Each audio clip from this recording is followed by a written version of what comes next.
미국이 유럽연합에 무역전쟁을 선포했습니다. 기존 중국과의 무역 갈등에 이어서 유럽에도 징벌적 관세를 부과하면서 대서양 무역전쟁으로 확전되고 있는데요. 이에 따른 글로벌 경기 침체 우려도 커지고 있습니다. 여기에 북한과 미국이 하노이 노딜 이후 7개월 만에 다시 만났지만 또다시 결렬로 막을 내렸습니다. 지난해부터 이어져 온 비핵화 협상이 최대 위기를 맞았는데요. 관련 내용은 경희대 국제대학원 신상엽 교수를 전화로 연결해서 알아보겠습니다. 교수님 안녕하십니까? 안녕하세요. 네, 미국이 오는 18일부터 연간 75억 달러 규모의 유럽연합산 제품의 관세 부과를 결정했습니다. 그 배경을 보면 징벌적인 관세라는 분석이 나오는데요. 그렇게 보면 될까요? 네, 그런 면이 좀 있는 것 같습니다. 사실 이번 대서양 무역 전쟁이라고 할 수 있는 EU와 미국 간의 지금 무역 분쟁 시발 배경을 본다면 한 15년 전으로 거슬러 올라가야 될 것 같습니다. 15년 전에 미국 측에서 에어버스 보조금이 부당하다. 그래서 이 에어버스 보조금권을 WTO에 제소한 적이 있습니다. 그래서 그 15년 동안 미뤄져 왔던 그런 판결이 최종적으로 이번에 나오면서 미국 측에서 주장하는 것은 WTO의 교역 규정을 위반했을 때에는 교역 상대국의 보복 관세를 허용할 수 있다. 따라서 미국 측에서 지금 밝히고 있는 것은 유럽산 항공기 또는 식료품 또 가공 제품, 주류 또 모터사이클 등의 관세를 부과하겠다.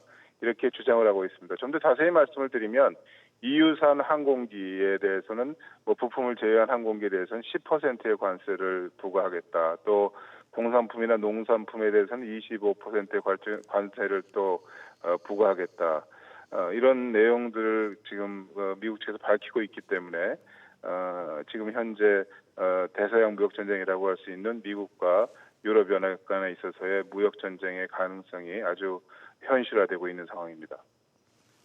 네, 미국의 이번 관세 부과 조치 대상에 포함된 제품들은 특히 유럽 낙농업자들이 불만이 크다고 하는데 구체적으로 어떤 제품들입니까? 네, 아까 제가 잠깐 말씀드렸습니다만은 이번에 미국 측에서 밝히고 있는 관세 대상 품목, 유럽 측의 EU의 생산품 중에는 치즈나 초콜릿, 또 올리브, 위스키 같은 그러한 낙농 제품들이 많이 포함되어 있습니다. 잘 아시다시피 이제 유럽 그러면은 유럽의 치즈라는 것이 어떤 상징적인 의미를 갖고 있다고 우리가 볼 수 있는데요. 예를 들어서 이태리의 치즈 가격이 아마 이번에 미국에서 이런 25%의 관세를 추정적으로 부과한다 그러면 아마 1kg당 한 5달러 정도의 가격 상승 효과가 나타날 것이다라고 다들 우려하고 있습니다. 따라서 지금 현재 나타나고 있는 이런 미국 측에서 어떤 유럽 연합에 대한 그런 관세 부과 대상 품목에 이런 낙농 제품들이 많이 들어가 있다.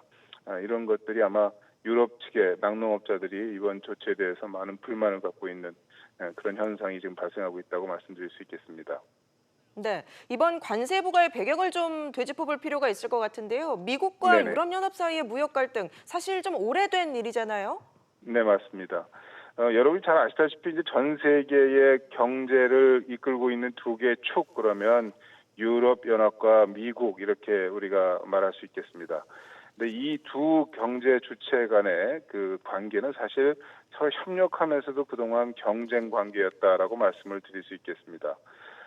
최근에 와서는 사실 미국과 유럽 간에 있어서의 무역 갈등이 정말 현실화되는 그런 상황을 많이 볼 수 있었는데요. 이번에 이제 최근에 미국 측에서 2018년 4월에 미국에서 EU산 철강이나 알루미늄에 고율 관세를 부과했습니다. 철강에는 25%의 관세를 부과했었고요. 또 EU산 알루미늄 제품에는 10%의 고율 관세를 부과한 적이 있습니다. 또 이런 미국의 조치에 대해서 유럽 연합 측에서는 미국의 상징적인 제품들, 청바지나 아니면 오토바이 제품에 대해서 역시 맞불 관세를 부과한 적이 있습니다. 또 이번에 아까 말씀드린 대로 에어버스 보조금 제도에 대해서 이번에 WTO에서 미국의 손을 들어줬습니다. 그런데 지금 또 하나 중요한 것은 EU가 보잉의 불법 보조금 문제를 WTO에 제소하고 있는 상황이고 아마 이 판결이 2020년에 판결이 나올 것으로 생각이 됩니다. 이런 보잉의 사건의 승소를 대비해서 약 200억 달러 정도의 관세를 부과하는 것을 미국 제품에 대해서 유럽에서 준비하고 있다는 보도가 있습니다. 따라서 아마 아까 제가 말씀드린 대로 미국과 유럽 간의 관계가 서로 주거니 받거니 하는 바람직하지 않지만 그런 서로 간의 관세 경쟁, 관세 전쟁을 하고 있다라고 우리가 말씀드릴 수 있겠습니다. 네, 미국 EU 간 대결은 갈수록 격화될 것으로 보이는데요. 트럼프 대통령은 네네. 다음 달 13일까지 유럽산 자동차와 자동차 부품에 관세를 부과할지 결정할 예정인데 이 고율 네. 관세를 부과할까요? 아마 지켜봐야 되겠습니다만은 가능성은 높다라고 저는 그렇게 생각을 합니다. 11월 13일에 아마 유럽산 자동차 부품에 대해서 최고 25%까지의 관세를 부과할 수 있는데요. 이제까지 이런 배경을 본다 그랬을 때는 아마도 미국에서 유럽산 자동차 부품에 대한 관세 결정을 아마 부과하는 것으로서 낼 가능성이 높다.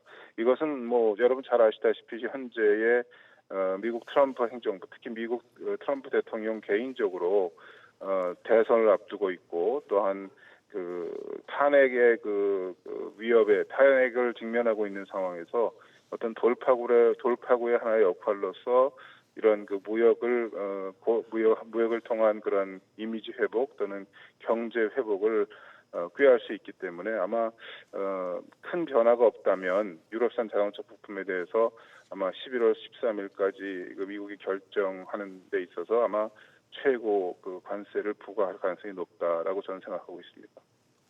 네, 이에 따라서 세계 교역 환경이 더 악화될 것으로 보이는데요. 특히 우리나라 수출 전선에 비상이 걸렸습니다. 지금 우리 네. 수출 성적이 10개월 연속으로 마이너스를 보이고 있는데요. 이번에 이 미국과 EU 간의 갈등이 우려를 더 키울 것 같습니다. 어떻게 보십니까? 네, 아마 지금 전 세계에서 미국과 중국의 무역 전쟁으로 인해서 많은 영향을 받고 있고 또 특히 한국은 많은 부정적인 영향을 받고 있습니다. 잘 아시다시피 미국과 중국이 우리나라의 제1위, 제2위 수출 대상국이기 때문에 미중 무역 전쟁이 한국의 수출에 많은 어려움을 주고 있습니다. 특히 한국은 여러분 잘 아시다시피 수출 주도형인 그런 경제 성장을 성장을 취해왔기 때문에 이런 미중 무역 전쟁이 상당히 한국 경제에 큰 부정적인 요소로 작동하고 있다라고 우리가 말씀드릴 수 있는데 이런 상황에서 대서양 무역 전쟁이 지금 제가 말씀드린 그런 유럽 연합과 미국 간에 있어서의 새로운 무역 전쟁이 시작된다는 것은 세계 교역 환경을 더 악화시킬 것임이 분명하고 또 무역을 수출을 주도형의 성장을 해온 우리 국가 한국에 대해서는 상당히 큰 부담이 될 것이다라고 생각을 합니다.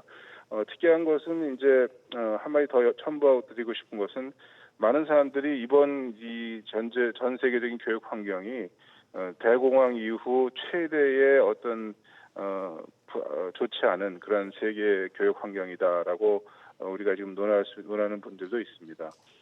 이런 상황에서 많은 경제 기구나 각국 세계 경제 기구에서 전 세계의 경제 성장률에 대한 예측치를 수정하고 있습니다. OECD에서는 아마 처음에는 2019년 5월에는 약 3.2%의 세계 경제 성장이 이루어질 것이라는 것을 9월 달에 들어서는 2.9%로 하향 조정한 적이 있습니다. 따라서 이런 이번에 새로 시작될 대서양 무역 전쟁이 전 세계 교역 환경에 미칠 영향은 상당히 부정적이면서도 상당히 심각할 수 있다라고 말씀을 드리겠습니다. 네, 중국과 고위급 무역 협상 재개를 앞두고 있는 미국 입장에서는 부담이 상당히 클 텐데요. 이번 초반에 네네. 예정된 미중 고위급 협상에서 어떤 결과를 낼까요? 부분적인 소위 말하는 스몰 딜의 성과는 저희가 좀 기대할 수 있을 것 같습니다. 지금 현재의 세계 경제가 상당히 어려워지고 있고 또 미국 경제도 따라서 최근에 경제 지표들이 많은 좋지 않은 방향으로 좋지 않은 모습을 보이고 있다. 또 중국의 경제도 역시 작은 그 수치지만 경제 성장을 하향 조정해야만 하는 그러한 상황에 돼 있다.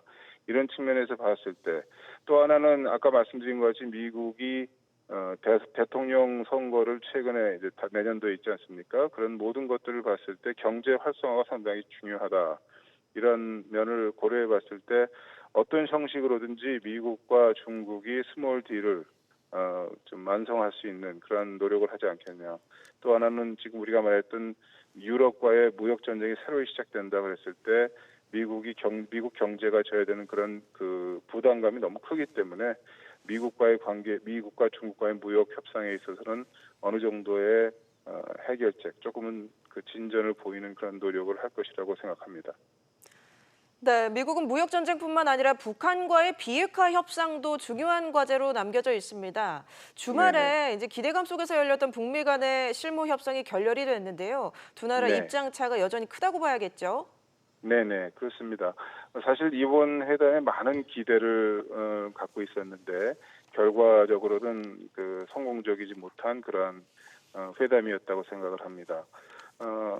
뭐 기본적으로 많은 보도가 있었습니다만은 미국이 취하고 있는 것은 포괄적인 합의. 다시 말씀드리면 북한의 핵 동결을 전제로 했을 때 또 그리고 앞으로의 핵 동결을 위한 로드맵에 대해서 합의를 한 이후에 동시다발적으로 어떤 상응 조치를 뭐 경제 해제, 북한에 대한 경제 제재를 완화시킨다라든지 아니면 뭐 현지 사무소를 함으로써 현지 북한 체제를 보장한다든지 그런 노력이 그 후에 동시다발적으로 와야 된다라는 그런 입장이었고요. 반면에 북한에서는 단계적인 그런 접근을 하자라는 게 북한 측의 입장입니다. 이번 회의에서도 역시 이런 두 측 간 미국과 북한 간에 있어서의 그런 근본적인 입장차를 보였다라는 것을 우리가 지적할 수 있고요.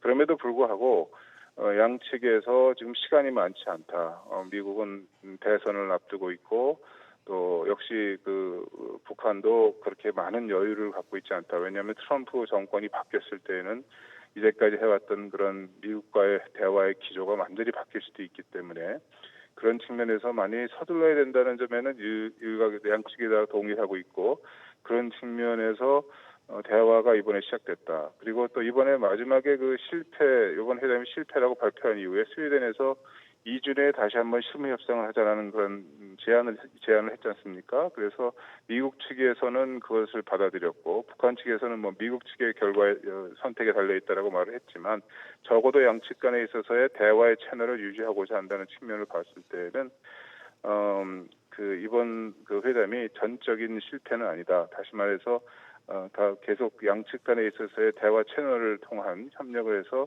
아주 가능성이 높지는 않지만 문제 해결의 그런 실마리는 유지시키고 있다. 이렇게 말씀드릴 수 있겠습니다.